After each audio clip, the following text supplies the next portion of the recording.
You are listening to 95.7 FM WELT, Fort Wayne, Radioactive. The opinions and views expressed in this show are those of the hosts and guests only. They do not represent those of FreeThought Fort Wayne, WELT, or any other organization. Welcome to the Hoosier Humanist Hour, where we explore science, religion, culture, ethics, and community from the humanist perspective. Join us as we discuss those topics and more, free from the ideologies of religion and superstition.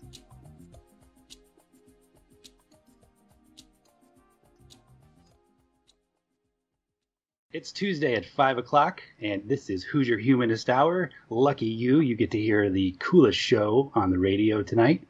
My name is D. I'm here with V, Andrew, Uriah, and Christopher. We are going to talk about all things humanist, secular, anything that's interesting. Thanks for joining us. So first on the agenda is we're going to be talking about, can somebody introduce this? Because I feel like I'm not the appropriate person to introduce this topic. Well, I guess I can go ahead and do that.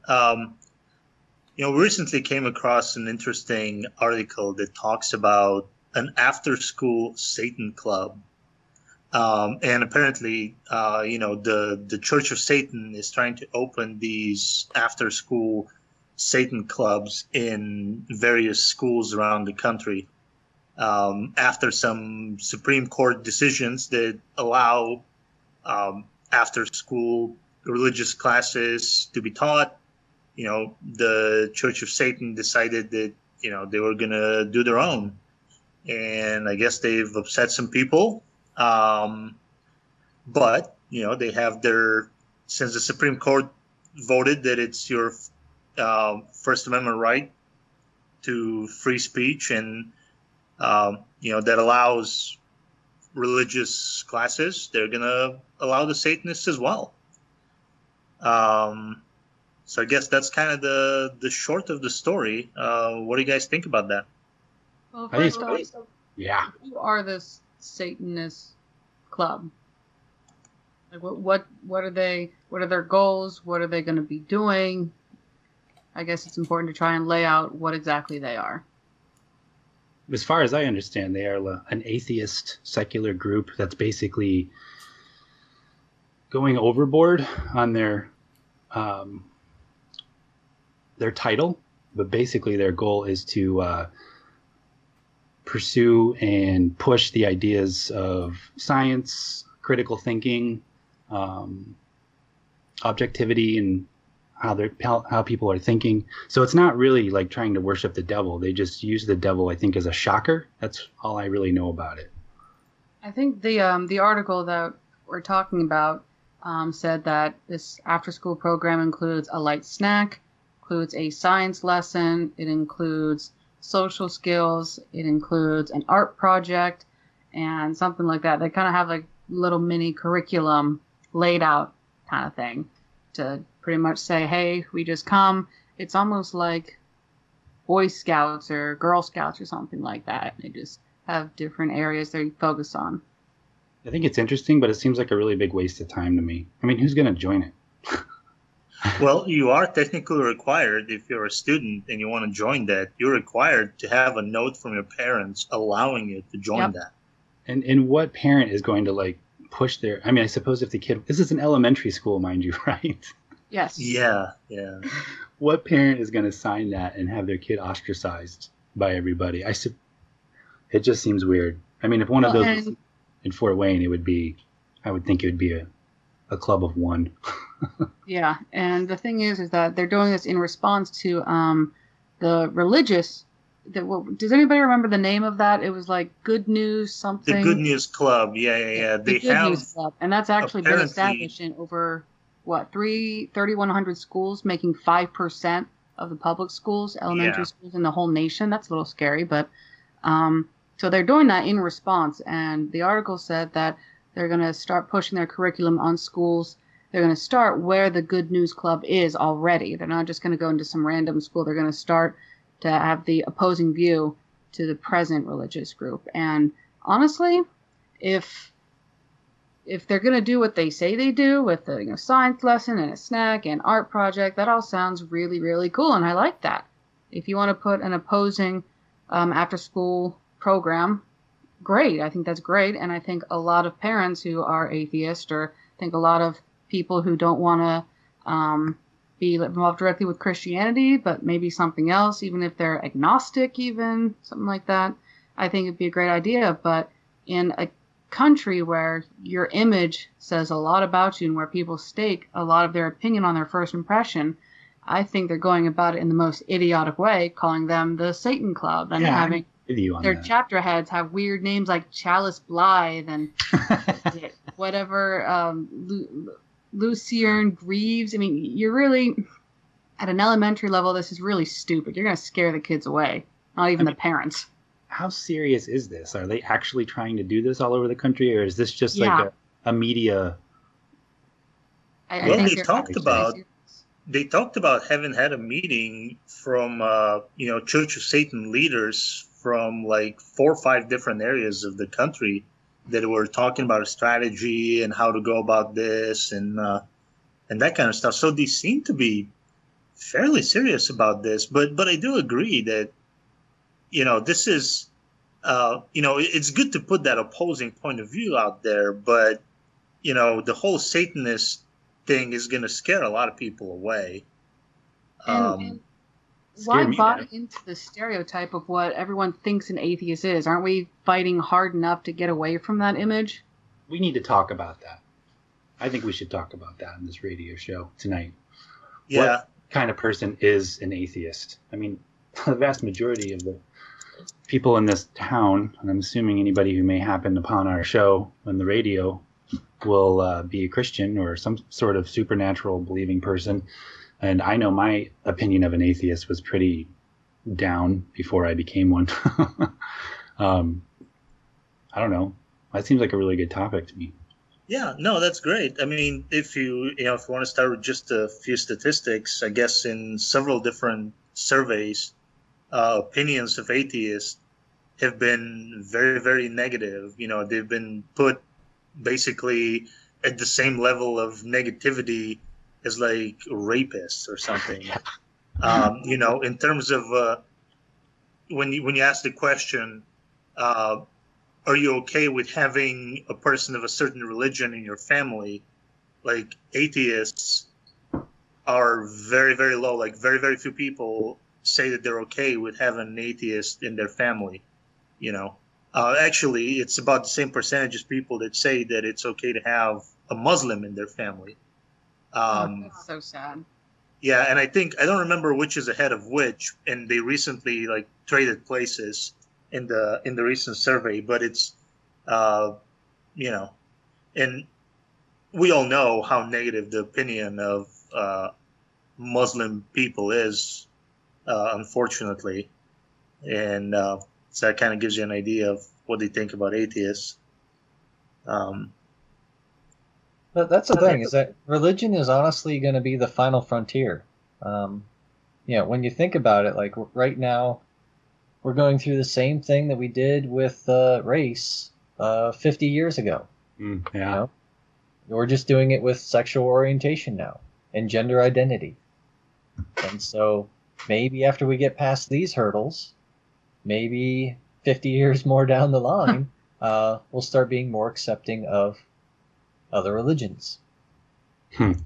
That's interesting. I wish I knew what people's thoughts of me, because there are people that I know now, even my parents, I'm pretty sure they know that I don't believe in God. And some of my friends do too. I don't talk about it all that much really. But I wonder what their opinions of me are. I should ask them. It's just, it's the sad truth right now is that it's to a situation where a person would rather have you be gay or transsexual than an atheist. Yeah, that's a problem. Wow. That is true. So this is what it feels like to be a gay person excluded from society at large. You just feel totally... I mean, I'm a white male, upper middle class dude. I have privilege in so many ways, which I enjoy, by the way. But I don't think I've ever been part of a minority to an extent like this, and it feels very normal for me. But I guess it's not really relevant to my life all that much. Nobody's really ostracized me for it, or Yeah, I mean, your belief in God or lack thereof is not, showing on your skin. It's not showing in your accent. So, you in your day-to-day life, you're probably not going to experience much discrimination as an atheist as long as you're in the closet. If you just avoid the subject and just don't even talk about religion, you probably wouldn't experience anything. Most people would just think that you just don't want to talk about that. You're a private person, yada yada. But in a lot of cases, as soon as you start talking about it, people have lost their jobs. People have been ostracized from their families.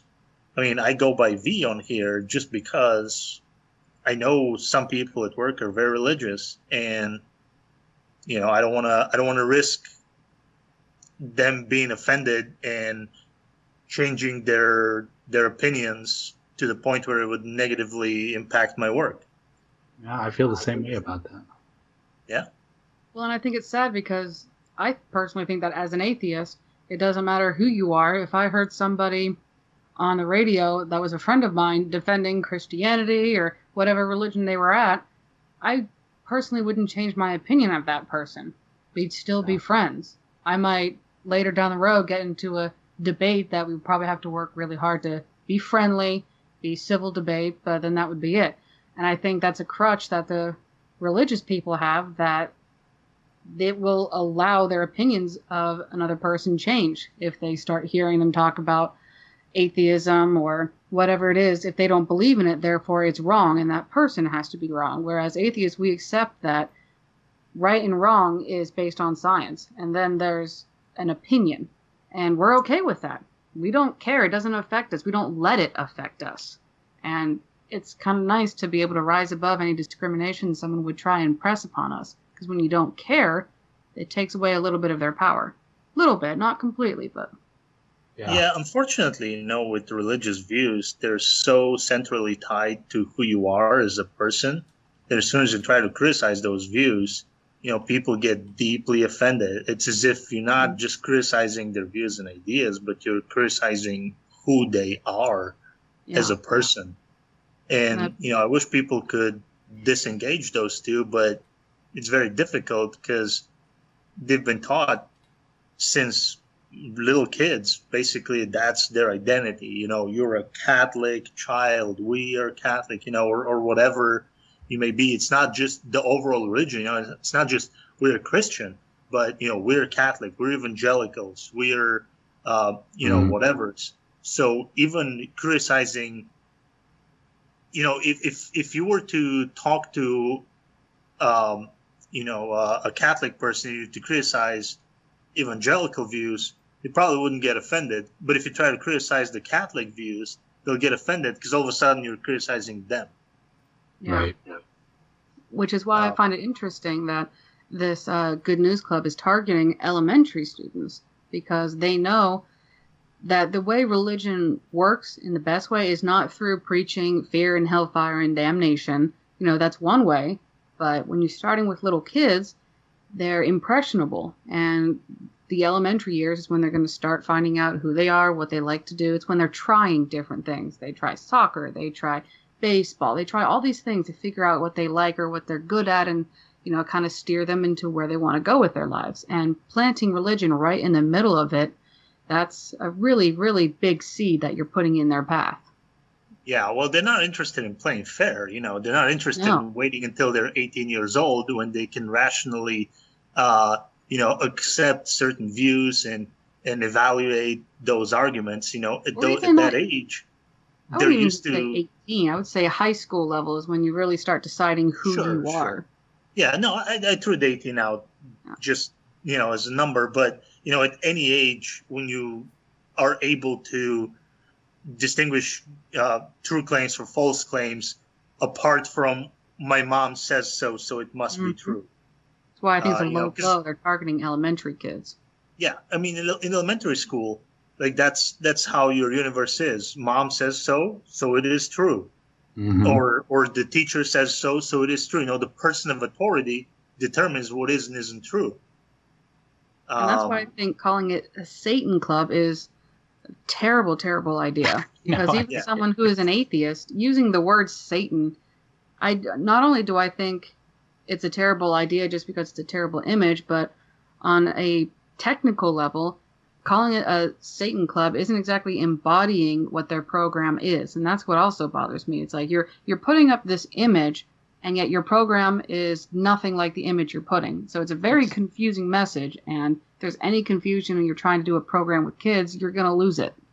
Yeah, it just doesn't seem legit to me. There's something wrong with it. I mean, maybe it is an honest attempt, but it's not. What difference is it going to make? It seems like an epic waste of time to me. If they were going to do this at like a high school level where people could comprehend the satire of it, then I get that. But this is just meant to piss off parents. That's all it's meant to do. And that was my point. If you want to have an atheist club, great. Have an atheist club. Call it atheist club or call it something. Call it a humanities club, whatever you want to call it. But if you're insisting on calling yourselves the Satanic Temple or the After School Satan Club, you're doing it just to be a jerk. You're doing it to jab at somebody. And you're kind of sinking lower than the Good News Club. And to be fair, I did you guys get to watch that video that was on that article? The trailer for advertising this whole... They did a promotional video. No, I didn't see it. It looked like 10 horror films squished together. It had... It was all redded out. It had spiders crawling. It had, cleft hooves and just random clips of all this clowns. Really freaky stuff. It was about a trailer for a 1985 horror movie. Oh, wow. Basically what it was. Okay. So it was really not very useful at all. It was really just meant to scare and intimidate. More than anything else. So what that tells me is they're basically interested in the shock value of parents finding out that this thing exists. It's kind of like when they try to put that Baphomet monument in Oklahoma next to the Ten Commandments. I'm pretty sure they didn't really want to put that monument up, but they wanted the Ten Commandments down. Yeah. And I think that was the way to take down the Ten Commandments was that, they just thought that, well, as soon as the courts say that it's okay to put this statue, the Christians would be so enraged that they would prefer to take down the Ten Commandments than to put up the Baphomet statue. So I kind of feel like the same strategy may be applying here is as soon as like these satanic clubs, even if no kids go to them, start popping up, like their idea is that maybe they'll scare enough people that they'll start to cancel those those evangelical clubs. And that's the thing. I really love the heart and soul of this movement. It's just it really is wrapped in a very unpleasant way. Yeah.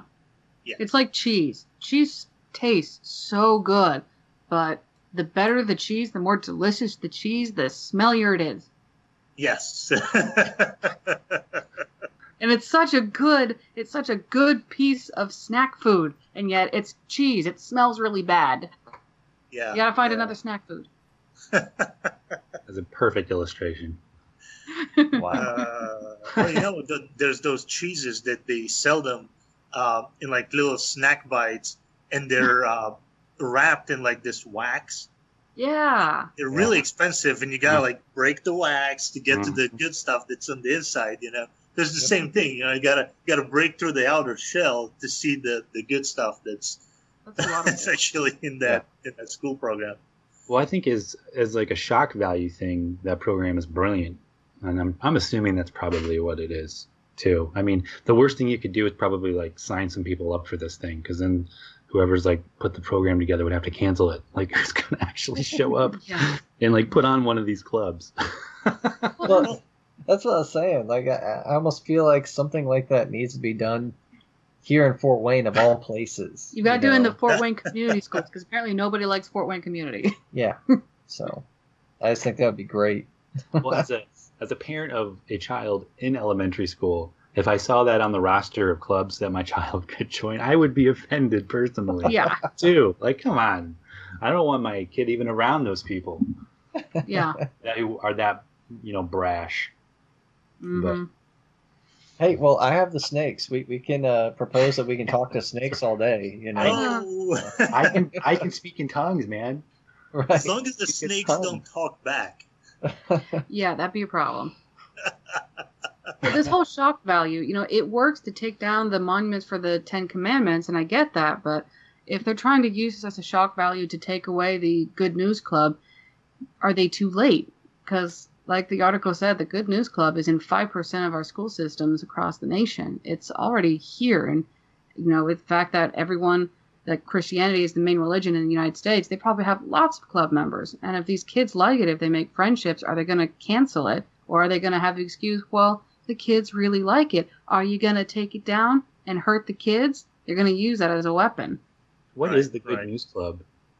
It's where they go and through activities, they help build character and they learn about the gospel and it helps spiritual character. So it's Sunday school after school. Yeah, it really is. Yeah. That's the organization that creates those evangelical classes that the satanic church is opposing. I think it'd be interesting, Uriah, to do some sort of club in schools, but it has to be more than just like being an atheist or something like that. It's got to be about how to live as one. Like, what is moral? What is ethical behavior based on science and what we, kind of quasi know.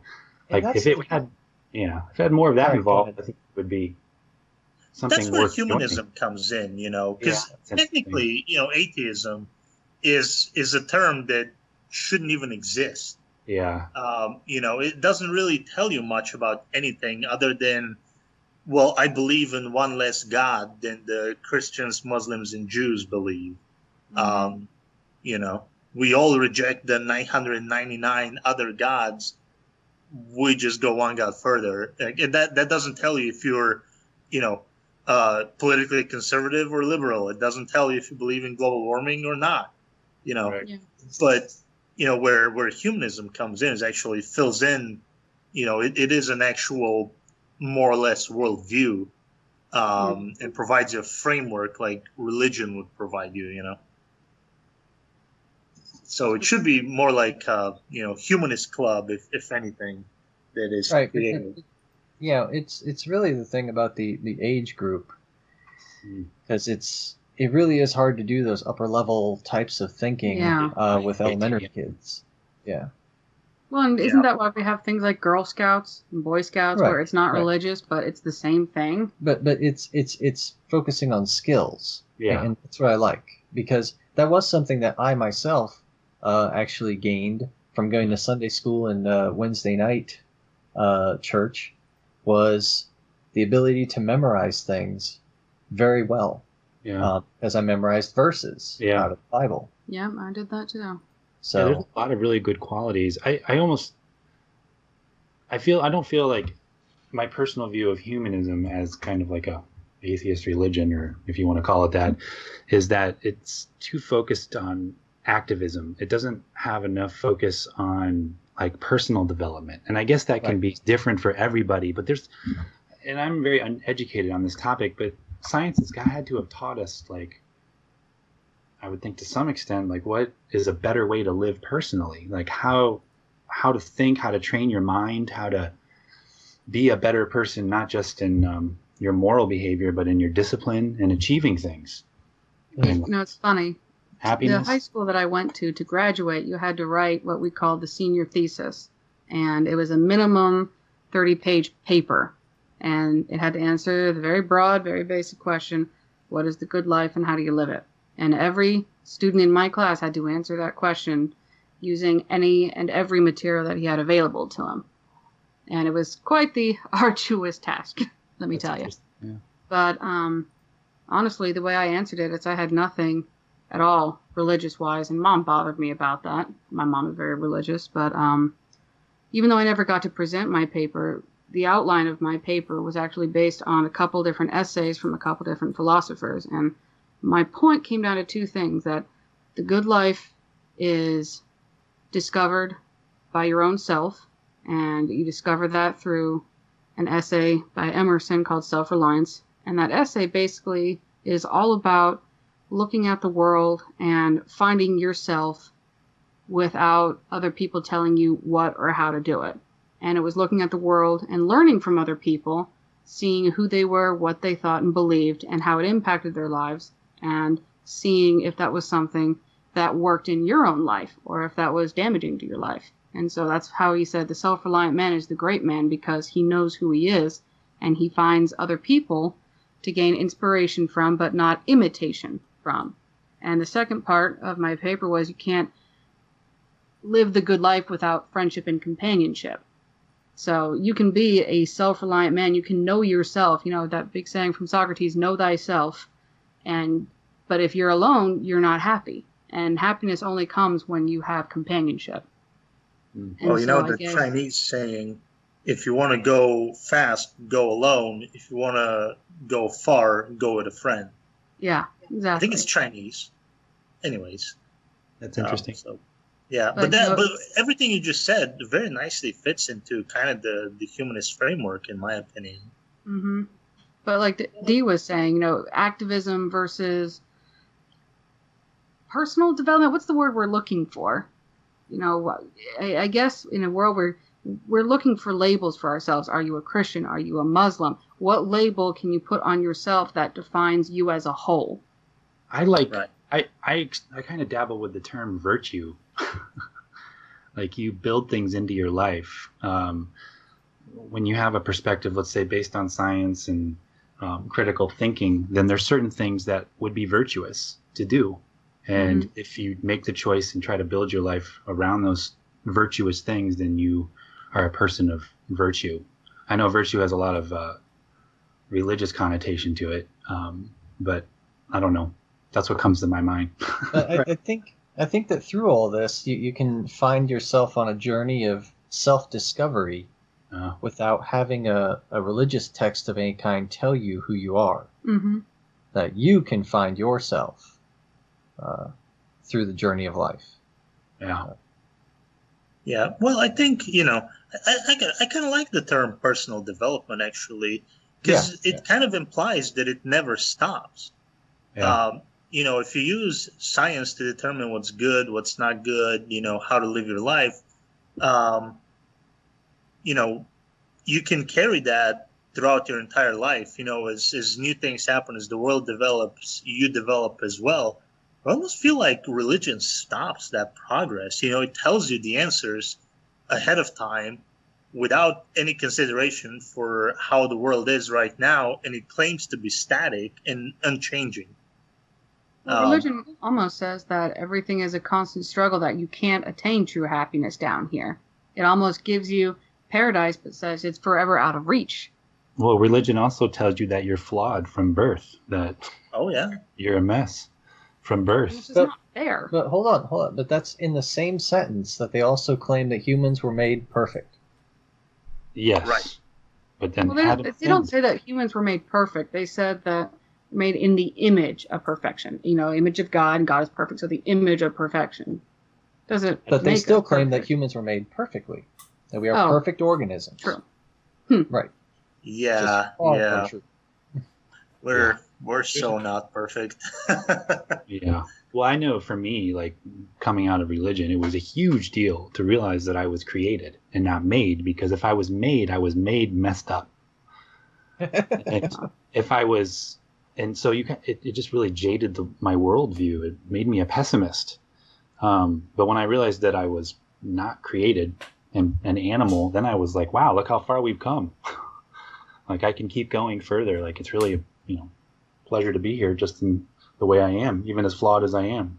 That's the thing. I find a lot more joy through freedom and the ability to look around me in awe and amazement at the world and just think about all these things. Whereas in a lot of these religions, you are actually taught almost the opposite, that you need to realize that you are still just a step above dirt, because then you have God above you that you must be kneeling down and worshiping, or else he's going to throw you into the pits of hell. Totally agree. My life is a million times better. Yeah, I mean, that's how I feel. Religion. And I'm way happier. I'd never go back, just on the pure bliss of being out of it. Well, I find something interesting. You know, Dee, you and I come from religion at a young age, and we both left it. And I find it interesting, people who never had it as a kid or growing up, and they enter religion later in life. And I wonder if someone just wakes up one day and decides, I believe in a higher power. Because generally I notice that it's people who come from very traumatized past, people who don't seem to have a lot of self-esteem, or people who have been beaten down by the world and a lot of bad things have happened to them, and just mentally they are hurt, emotionally they are broken, and it's hard for them to find something worth living for. And those are the kind of people that I see find Jesus, find religion. And I find it very sad, on the one hand, that they can't find the strength, or that nobody will show them that they have the strength themselves to overcome whatever it is that's happening, that it's easier to give them a crutch to limp on, a crutch that's called religion, to survive in this world. And I wonder if there's, not only in this elementary level, we need to put in alternative thinking, but in other instances, Alcoholics Anonymous or any other support group that isn't religious based. No, that's a good point, because the characteristics of these people that end up going to religion later on in life do have many of the same exact characteristics that lead them to other substance dependencies like drugs or alcohol. Yeah, and it's funny because they're an addict to start with, and then they become addicted to religion, and that's just constantly feeds them and replaces the hole, when really, if there's a hole, you need to not put something in it, but you need to sew it back up so there's no more hole. Well, so on that note there, some of the secular humanist groups have been compiling lists of secular support programs like Alcoholics Anonymous, or psychologists, psychiatrists who respect secular views and don't push religion on people, or are secular themselves and in their practice in general don't use religion. So some of those things are being worked on, but considering that only 3-4% of people identify as atheists, put them together with agnostics, maybe you're up to like 5-6. I'm not entirely certain what the other 15% of that make up the entire category of no religion, if they consider themselves atheist, agnostic, or what they consider themselves. But the body of non-religious people is growing, and those things are going to continue to happen. So there will be options, for people to turn to, and they wouldn't need religion. But religion has been learning how to get to people at their most vulnerable for thousands of years. Yeah. They've been practicing that. They've been working on it. I mean, they know how to get you when you're vulnerable. Hey, but you know what? There's no small deal of coincidence that the Predator, has a laser beam that has 3 dots on it for the Father, the Son, and the Holy Spirit. Okay? Oh yeah. No, I thought that was the pyramid representing the Illuminati. Oh, yes, okay. Yes, it's the Illuminati. Interpretation. No, his aim is off. His aim is off. That's why he couldn't hit anything. It was supposed to be on one red dot. You guys didn't. He's a little drunk, so it's kind of moving. Of course. Who goes hunting sober? Nobody does. What? He's not. He has dreadlocks. He's not drunk. He's hot. He is hot. Right. Terrible. He's a Rastafarian predator. Love it. Well, back to that topic, I feel like being an atheist is just like a term I use. I really don't let it define me personally. But for me, coming out of religion, I didn't. For a while, I just kept looking for another religion to get involved with, one that was more right. Obviously, I was the wrong one, and I didn't really wake up, quote unquote, until I realized that there's just no way I could ever fall into the trap of anything that's unproven. So I think like there's different levels of being an atheist, if you will. There's people who kind of believe in it like a religion, but without any real critical thinking behind it. They just kind of like fall into the feel of the group and the crowd, and it just suits their personality instead of like really thinking about why they believe it. I'm sorry. I find myself not having much respect for those people in the same way that I might not have much respect for people who blindly believe a religion. See, I agree with you. It's the same thing, isn't it? Yeah, because it is. And I have issues with that because I would think that at least people would want to respect themselves enough to question whatever they believe in. And I think that that's the one argument that I have a hard time getting over with for the world becoming or being better as a more secular place. Like, what if the same percentage of people just buy into some different version of something supernatural? Like, who's to say it's going to be anything better than what we've already got? I mean, I don't know. I would like to think more and more people will, quote unquote, wake up, but maybe they won't. But that's the thing, is that even within atheism, I mean, there's different flavors and there's different interpretations, but that's where I'm fine. Like, as soon as we reach the level where we can actually talk and have a discussion and be skeptical of our own thoughts and views, that's the point where I think we're on a level. Even if your definition of agnosticism or atheism is different from mine, I really don't feel the need to throw on some gloves and get into a ring and want to fight you over what my definition is versus yours, you know? I love that. I can have a conversation with anybody now, and you could have the most opposing point of view, but as long as you're not actually threatening me physically or in some way, I'm going to have a ball with it. And I'm going to walk away and probably not think about it much afterwards. It's just not going to piss me off. But that's the nice thing, because we're not attacking and we're not threatening. We're not insulting. We're talking about different opinions and what supports them and what doesn't. And by doing that, we're not attacking a person and who they are. We're analyzing their beliefs. We're analyzing our own beliefs. It's a completely different approach than someone who is coming from a religious point of view, because they take everything very personally, because their religion is very personal. And I think that's why people don't want an atheist in a family member, because they would rather have someone who believes in something rather than nothing. That's sad. Yeah, and atheists, agnostics are likely to challenge things. And nobody likes to be challenged at the dinner table. Well, it's so uncomfortable to be like, hey, God really blessed me with this. And then you know that person across the table from you is like, what are you talking about? That's silly. When you know that that's occurring in their head, it's like, it's offensive to you. I always felt very uncomfortable when I was at my cousin's place while they were still here in town, when they started praying before meals and stuff like that.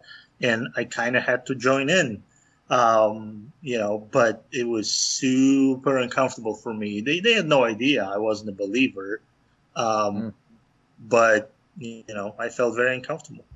Yeah. See, that's the thing. That's where I almost feel like all this animosity towards gay people has been because they are becoming so out, so to speak. Like they're becoming very obvious, and they're okay with coming out of the closet and announcing that more and more, and so it's becoming an easy target.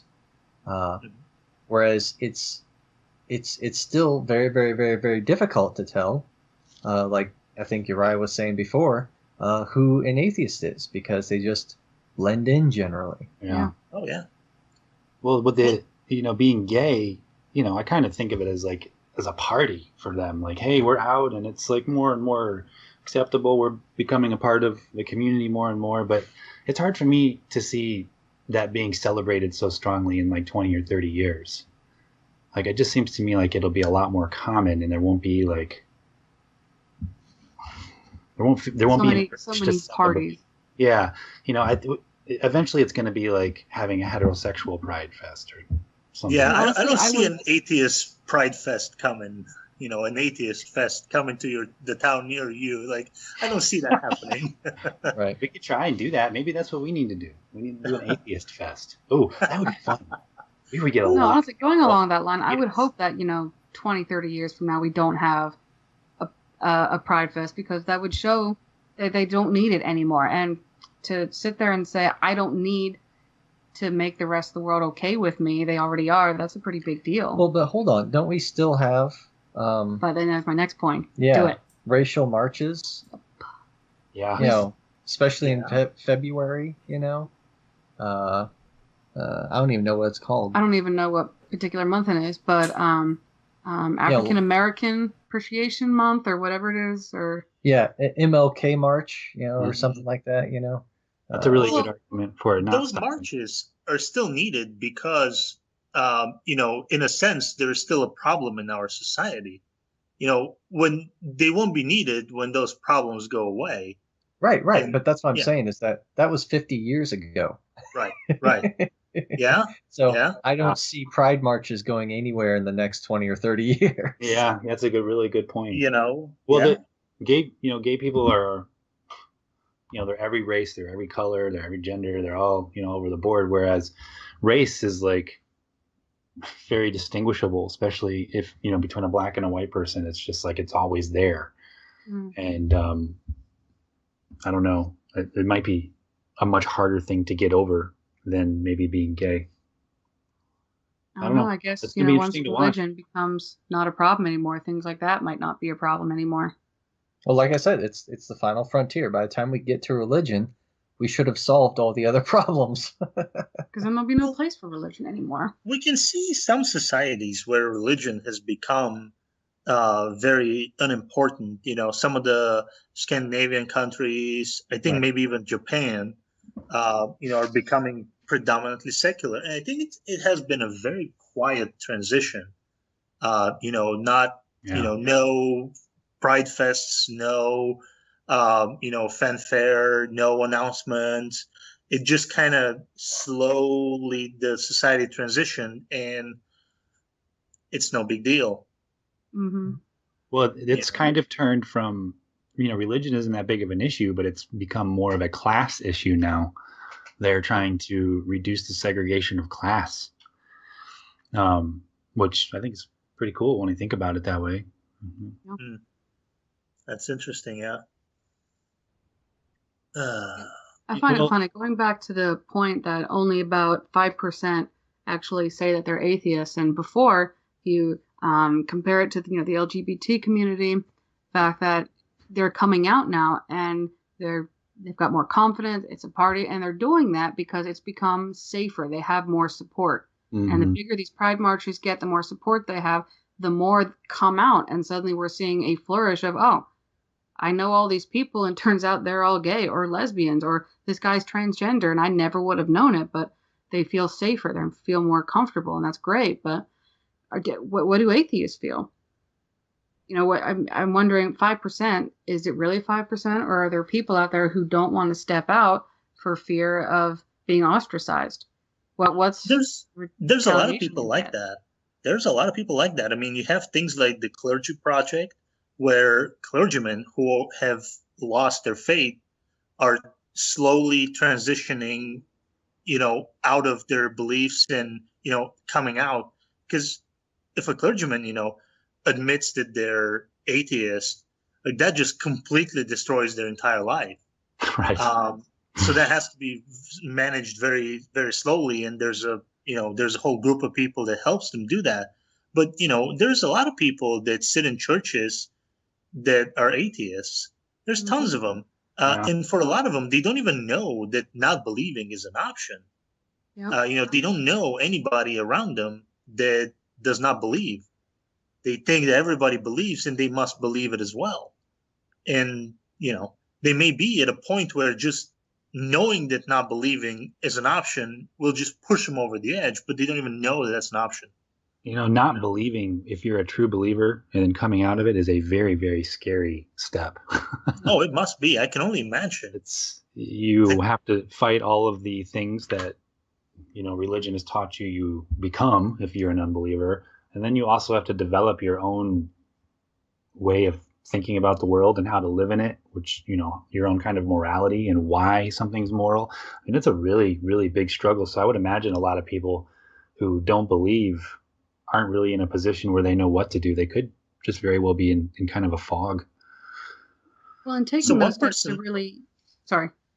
I was just going to mention the name of Jerry DeWitt, who has, talks on YouTube and stuff like that. And he was helped by the Recovering from Religion Foundation, I believe is what it's called. And he transitioned from pastor to a life of atheism, basically. And it's very interesting to hear his stuff if anybody's interested. I just find it interesting that, D, you actually went through the process of thinking, well, what is my morality? How do I view the world now? I think that it's really hard, and as scary as that is, that's the way you have to do it, unless you just want to fall into another trap of this religion or that religion, or, heaven forbid, this cult or this weird group that is doing some funny stuff, but you really have to wrestle with everything that defined you. You have to redefine everything you believe. Yeah. And that's hard, but that's the right way to do it. Well, nowadays we have the internet. I mean, the internet saved me. Yeah. I'm just not the kind of guy that's going to go to the library and just read books endlessly to find the nuggets of information I'm looking for. But the internet allowed me to ask the questions. Otherwise, I think I would have had a horrible life coming out of it. I just never would have got out of there were some dark years for me coming out of religion, trying to make sense of all of it. And I think it's terrible when it's so hard for an atheist to come out, because you don't want to ostracize yourself from people like your family, and then your family turns around and tries to hurt you or use your religion against you to make you less than or make you a terrible person in the eyes of someone else. That's even worse. Here's an instance. As funny as it is, before Chris and I got married, my mom did not like him at all. They did not get along at all. It was terrible. She hated his guts, and to this day she still says that she doesn't like him and she will never like him, blah, blah, blah. Dang, she didn't even come to our wedding. It was that bad. Ooh, lovely. Oh. It was really terrible. And she and I went to visit my aunt. And this aunt is very important to me because she's pretty much the only person I have on my dad's side. I've got issues on that side. Dad left and he wasn't the greatest dad ever. So there's always some tension there. But, he died when I was 16. And I was ostracized from my dad's side of the family. And my mom did that. And it hurt my aunt very much. But I moved closer to her, back on, Midwest and a little bit on the East Coast. It made it possible to reconnect with her. And that was one of the best things ever. So my mom and I went to see this aunt. And they're Catholics. I wouldn't say they're strict Catholics, but that is the foundation of their belief. They go to Mass, and if they have family issues, they will go to their father.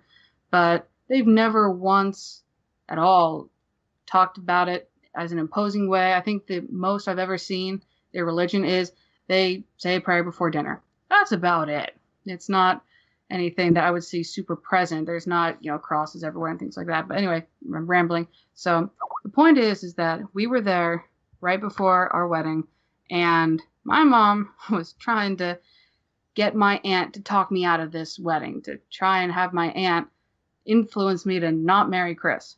Even though my aunt didn't really hate Chris. She looked at me and she goes, if you're sure, if you know the right person, you do what you do to be happy. And my mother actually dropped the opinion, she's an atheist, right? And he's an atheist too. She specifically threw that out there to upset my aunt. My aunt has never asked about my religion. I've never really asked about hers. We're family. Okay, but the interesting thing is that the time that we stayed over at this aunt's place, it was around the time of Thanksgiving, if I remember correctly. We stayed a night there, and the uncle... Yeah, my uncle. The uncle actually confronted me and specifically asked me if I was religious, and if so, which denomination. Interesting. So, I think that they already had an inkling that I was an atheist when I stepped foot into the place because her mom told them. Yeah. Wow. Mom tried to use that when it was just my mom and I and my aunt. She just very purposely, and this was when she was trying to, talk negatively about Chris and trying to throw out every reason that I was being stupid and every reason that this was not right, that he was bad for me, blah, blah, blah. And she just had to throw that out there. She goes, yeah, and she's an atheist too. Talk her out of that. It was just... So what happened? I just What did your My aunt aunt do? just said, "Oh no, it's not good." My aunt just dropped the subject immediately, as did I. My aunt's actually smart. I have a lot of respect for her, but Wow. she's known my mom all of her life, all her life, You and still have so a she knows relationship just how with she her? works. And thankfully, the subject was changed and the issue was dropped. But I'm like, really, Mom, you're supposed to be this, nice woman. You're a Christian, and yet you're using something like that in a very cruel way. Yeah, as a weapon. Yeah. And that's why I think that there's got to be more than 5% of atheists out there. I think it's just that fear is what's keeping them in the closet. And honestly, let's have the stinking atheist parade. I don't care. Something to make it okay. That's interesting. Well, There's a lot of ways that we've seen things that are culturally unacceptable change, and that's kind of renaming it and having these parades and activism for it, and doing an actual parade or an event of some sort could be an interesting way to draw some people out. Yeah, but let's and I just think not call that's it the where Satanic Club, shall we? Yeah. no, we're not going to do that. But that's where the radio show is a good way to spread the word and show people that we're normal, that we have morals and all that.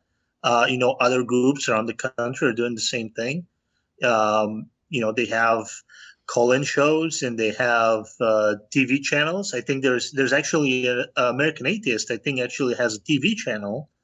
And there's radio programs, podcasts, all that. So the word is spreading. And one thought that I've had recently was, I wonder if the I don't know if you want to call it an atheist movement, but let's call it that for lack of a better word right now. If we don't just need that critical mass of people, just like a virus, if there's 90-some% immunity, the virus doesn't spread. I wonder if we don't have that with atheism. The word, the fact that there is such thing as atheism out there. There is, you can be an atheist. All that, that information, I wonder if it would spread once we reach, maybe 10% of the population or some number where the information can jump from person to person better. Well, there's definitely a threshold or a critical mass needed for these movements to really gain traction. So that's the issue. Yeah. Well, just look at the Black Lives Matter. That has just blown up, and it was nothing at one point, and then suddenly an entire nation's backing it. Ridiculous. Yeah, I mean, whether you agree with it or not, the squeaky wheel does get the grease, and that's where I think gay people did it right with the parades and all that. They were out there, they were in people's faces, people saw them. As more and more people started to come out, and I think with normalizing being gay or like some alternate, gender identity or what have you, there was a lot of TV stars, sports stars. They came out as gay or transgender or whatever. One of the most famous. Yeah, exactly. I mean, you have a lot of them. There's a lot of gay actors, actresses, what have you. And as they came out, that also gave support to the movement. And I just don't think that has happened yet with the atheist movement. We don't have all these celebrity atheists that are really out. I mean, there are celebrities that are openly out, but like it's not as vocal. Yeah. So few because people know. PR relations. Well, I mean, it's a relatively recent phenomenon. I don't know a lot of the history, but I mean, doesn't a lot of it like center around like Richard Dawkins, Hitchens? Like, aren't they kind of like the part of the movement that really made it blossom in the last 15 years or so? Those guys are on the front lines, but I wonder if the Christian majority is even aware that these people exist. No, I don't think they are. That's true. They're famous in the atheist humanist circles, stuff like that.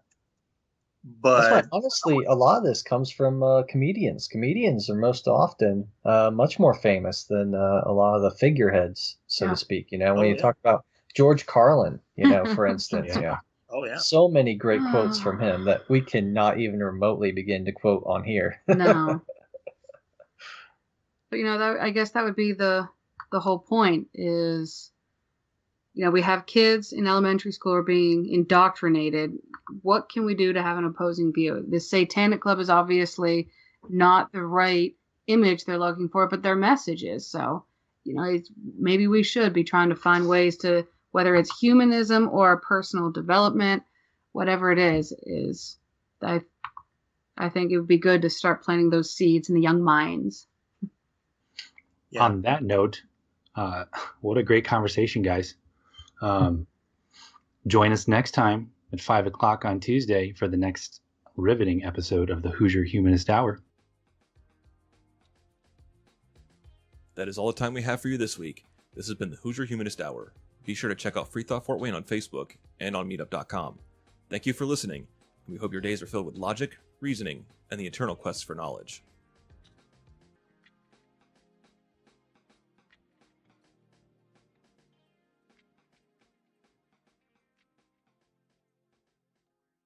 So